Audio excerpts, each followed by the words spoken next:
आप नींद में कई नकारात्मक चीजों या सकारात्मक चीजों को बढ़ा सकते हैं। ये बहुत आसान है, बस नींद की साधना।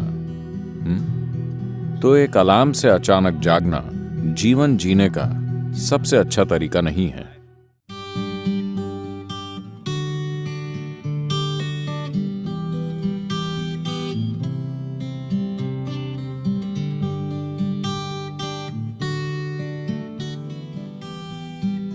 आप में से कितने लोग किसी दिन सुबह उठने के बाद बेवजह बहुत बुरा महसूस करते हैं? बिल्कुल बेवजह। अगर साल में कम से कम 2-3 बार भी ऐसा हो रहा है, अगर ऐसा है तो आपको सोने से पहले कुछ चीजें करनी चाहिए। ये बहुत ही महत्वपूर्ण है, क्योंकि आपको समझना चाहिए कि आप नींद में कई नकारात्मक चीजों या सकारात्मक चीजों को बढ़ा सकते हैं। आप नींद में सुखदता या अप्रियता को बहुत कुशलता से बिना रुकावट के बढ़ा सकते हैं। आप दिन में भी उन्हें बढ़ा सकते हैं, पर कई रुकावटें होंगी, वो बहुत कुशलता से नहीं होता। पर अगर आप किसी निश्चित तरह से सोने जाते हैं और सुबह बहुत बुरा महसूस करते हुए उठते हैं, बिल्कुल बेवजह, तो मतलब आप रात में बहुत कुशलता से चीजों को सेते हैं, खराब अंडों को। बात सिर्फ मानसिक अशांति की नहीं है, ये समय के साथ बड़ी शारीरिक समस्याएं पैदा कर सकता है। ये महत्वपूर्ण है कि आप इन चीजों को अपने जीवन से हटाएं।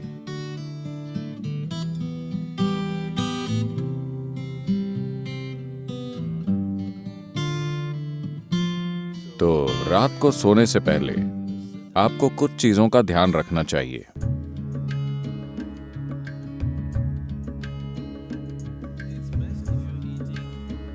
अगर आप मांस और वैसा भोजन करते हैं तो उसे सोने से कम 3 से 4 घंटे पहले खाएं, ताकि पाचन पूरा हो जाए। सोने से पहले थोड़ा पानी पीकर सोने जाएं। आप देखेंगे कि इसी से वो ठीक हो जाएगा। एक आसान चीज की जा सकती है, वो है स्नान। हमेशा सोने से पहले नहाएं, इससे काफी फर्क पड़ता है। इस मौसम में ठंडे पानी से नहाना मुश्किल हो सकता है, तो आप गुनगुने पानी से नहाएं। रात को गर्म पानी से न नहाएं, गुनगुना पानी लें। यह आपको आप सोचेंगे, अरे मैं सो नहीं पाऊंगा। कोई फर्क नहीं पड़ता।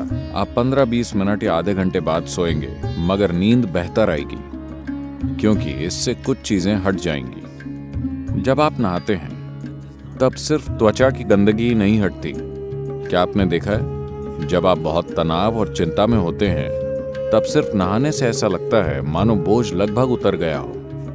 क्या आपने ये नहीं देखा है? तो ये सिर्फ त्वचा की सफाई नहीं है, पानी के शरीर पर गिरने से बहुत सारी चीजें होती हैं।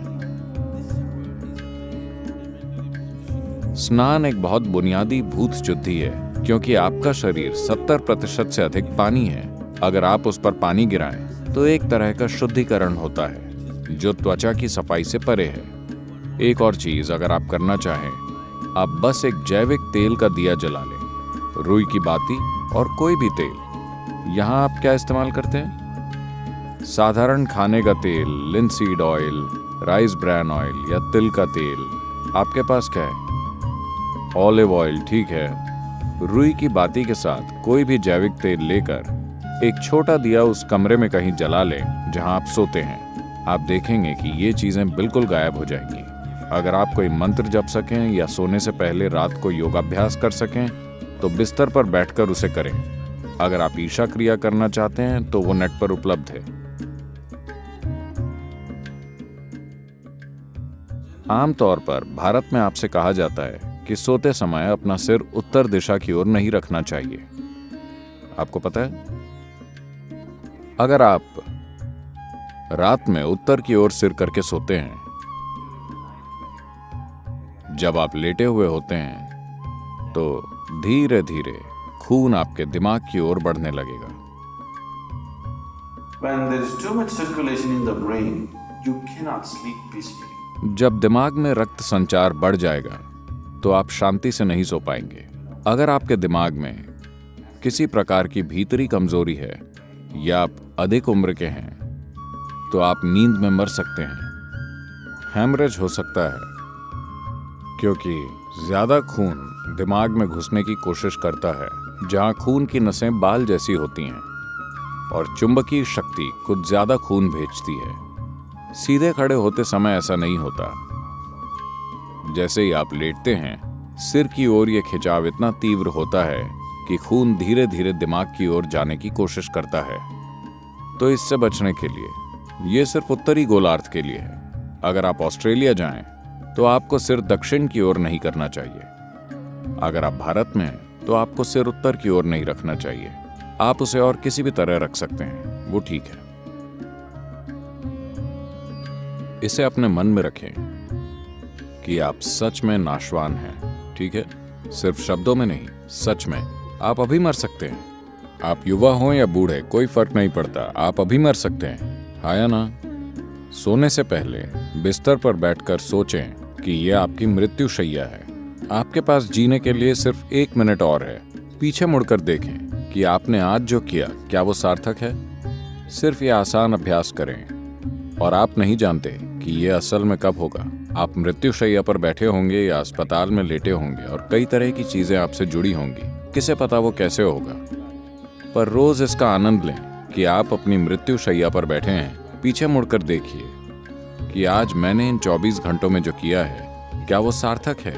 क्योंकि अब मैं मर रहा हूं। अगर आप ऐसा करेंगे तो आप एक सार्थक जीवन जिएंगे, मेरा विश्वास कीजिए। तो रोज रात को सोने से पहले आप सभी को ऐसा करना चाहिए। आखिरी 3 मिनट, जो भी चीजें आपने इकट्ठा की हैं, शरीर, मन की बातें, चीजें, छोटी चीजों को अनदेखा मत कीजिए। ये छोटी चीजें बड़ी चीजें हैं। मैंने देखा है कि कैसे लोग अपना तकिया भी लेकर चलते हैं, क्योंकि वो बहुत महत्वपूर्ण है। तो आपका तकिया, चप्पल, अगर आपके रिश्ते हैं, सब कुछ जो आपने इकट्ठा किया है, उसे एक ओर रखकर सोइए। अगर आप इस स्थिति में सोएंगे तो आप अधिक रोशनी, अधिक ऊर्जा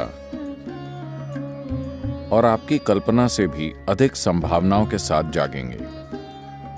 बस जीवन के रूप में सोइए, पुरुष या स्त्री के रूप में नहीं, इस या उस रूप में नहीं। सब कुछ नीचे रख दीजिए। बस ये बहुत आसान है, सिर्फ नींद की साधना। कम से कम इतना आपको करना चाहिए।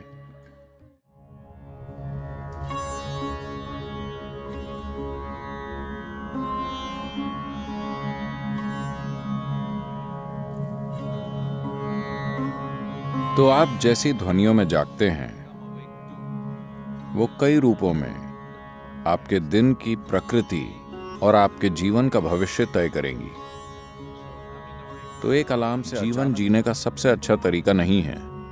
अच्छा होगा कि अगर आपकी नींद, जिस तरह का भोजन आप करते हैं और जिस तरह के विचार और भावनाएं अपने अंदर रखते हैं, और आपने अपने शरीर में जीवंतता का जो स्तर बनाए रखा है, उससे तय होगा कि आपको कितनी नींद की जरूरत है। मान लीजिए आपको 8 या 12 घंटे की नींद की जरूरत है। मैंने गलत संख्या बोल दी। आपको जितनी भी नींद चाहिए, आप अपनी जरूरत जानते हैं। So you go to bed early enough. तो पर्याप्त जल्दी सोने चले जाएं, ताकि आप अपने आप जाग सकें। अगर आप खुद जागते हैं और मान लीजिए आपको संदेह है कि आप जाग पाएंगे या नहीं, तो अगर आपके पास कोई मंत्र है, अगर आप किसी वैराग्य मंत्र से जुड़ गए हैं, तो आप उसका इस्तेमाल कर सकते हैं। शारीरिक रूप से आपका एक महत्वपूर्ण पहलू है आपका हृदय, जो आपके रक्त संचार के लिए पंपिंग स्टेशन है, जो शरीर में जीवन भरता है। ये ना हो तो कुछ नहीं होगा।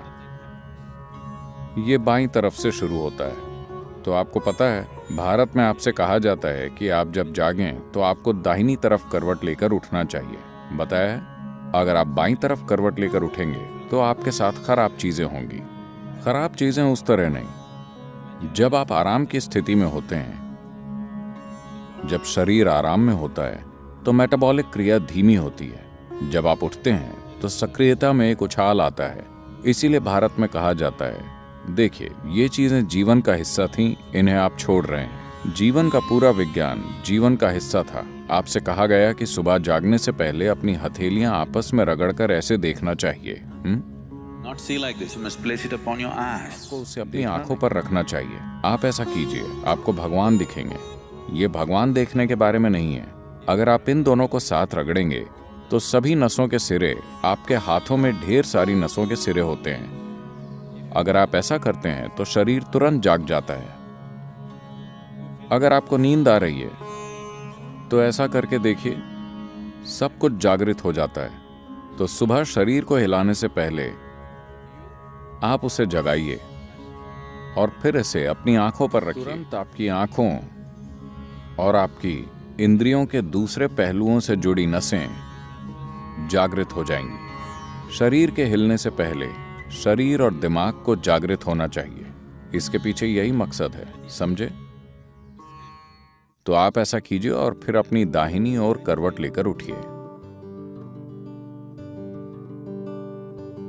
आज अगर हम सब सोते हैं तो दुनिया में कल सुबह लगभग 2.5 लाख लोग नहीं जागे प्राकृतिक मृत्यु के कारण। मान लीजिए आप कल सुबह जागे, आपकी गारंटी है? क्या आप गारंटी कार्ड के साथ आए? कोई गारंटी कार्ड नहीं। तो मान लीजिए आप जाग जाते हैं। बस इतना कीजिए, मैं बता रहा हूं, यह आपकी आध्यात्मिक प्रक्रिया का एक सरल पहला कदम है। कल सुबह जब आप जागें तब जांचिए आप वाकई जगे हैं या मर गए। अगर आप जगे हैं तो एक छोटा सा जश्न तो बनता है। आपको उठकर नाचने की जरूरत नहीं है, कम से कम आप मुस्कुरा सकते हैं कि अब भी जीवित हैं। 2.5 लाख लोग मर गए, वो आपकी और मेरी तरह थे। They went off, isn't it? उड़ गए, है ना? कहीं भी देखिए वो नहीं मिलेंगे। यहां मैं अब भी जीवित हूं। एक बड़ी मुस्कुराहट आप देंगे? मैं मैनेज करने की बात कर रहा हूं। अगर 2.5 लाख लोग मर गए तो कम से कम 30 से 50 लाख लोगों ने अपना कोई प्रियजन खो दिया। आप उन 3, 4, 5 लोगों को देखिए जो आपके लिए मायने रखते हैं, वो सभी आज जिंदा हैं। एक और देंगे या नहीं? जिंदा। अगर मान लीजिए अभी हम आपके सिर पर बंदूक रख देते हैं, क्या आप राहत महसूस करेंगे? नहीं, आप डर जाएंगे, है ना? तो जीवित होना इतना कीमती है कि नहीं? आपका जीवित होना इतना कीमती है। तो कल सुबह 2.5 लाख लोग रात में मर गए, मगर आप अब भी जीवित हैं। क्या इसके लिए कम से कम एक बड़ी मुस्कुराहट नहीं होनी चाहिए? और सभी लोग जो आपके लिए मायने रखते हैं, वो सब आज जीवित हैं। एक और बड़ी मुस्कुराहट।